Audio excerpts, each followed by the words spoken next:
Where should you keep your will? My name is Wanda Rochelle, and I'm a licensed realtor and probate specialist here in Georgia.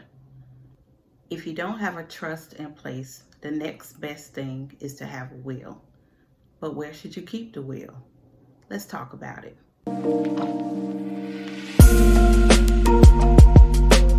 One obvious location is with the executor. The executor is the person that you've already designated to manage your assets. So why not allow that person to hold the trust or will for you?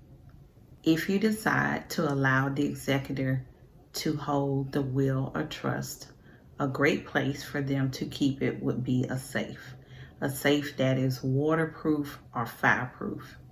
Also, if you allow the executor to keep it, you want to make sure that you're okay with them reading it.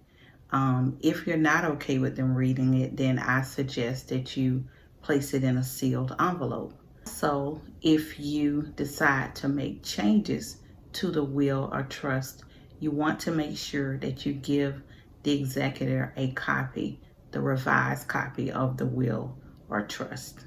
Second option is a safe deposit box.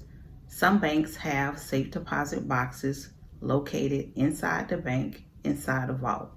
So you're able to go to the bank and rent a box from them, and those boxes range in price from a small one may average about $60 and a large one may average about $200.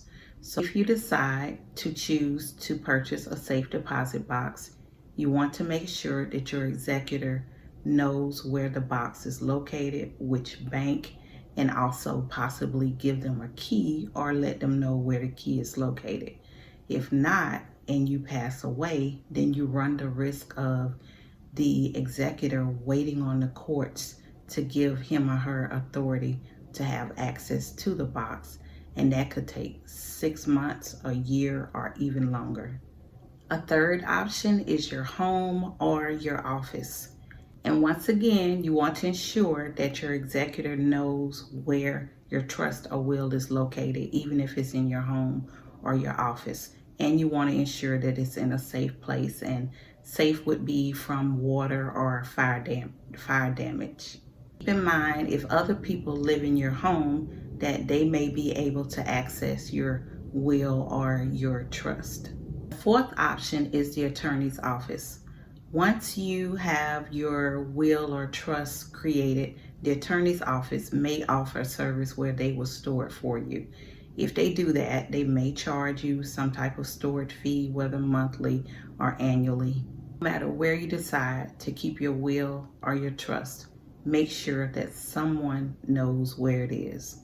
I've heard of people keeping wills in their mattress, in a shoebox, in the closet, or even in the freezer in a storage bag. Now, I don't think those are good alternatives, but I've given you some great alternatives today. You may be thinking, can I just scan the will and email it to the executor? Unfortunately, no.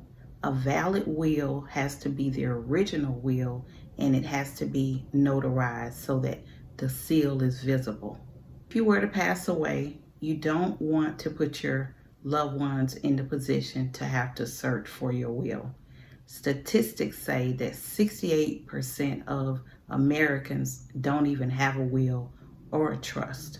So if you're in that 32% that went the extra mile to create your will or trust, then you also want to make sure that you put it in a place so that the executor is able to find it. I hope this video has been helpful to you today. My name is Wanda Rochelle. I'm a licensed realtor and probate specialist here in Georgia. I encourage you to subscribe to the channel so that you can get our weekly notifications. Please like the video, and if you have any questions or comments, feel free to comment below, and I'll see you on the next video.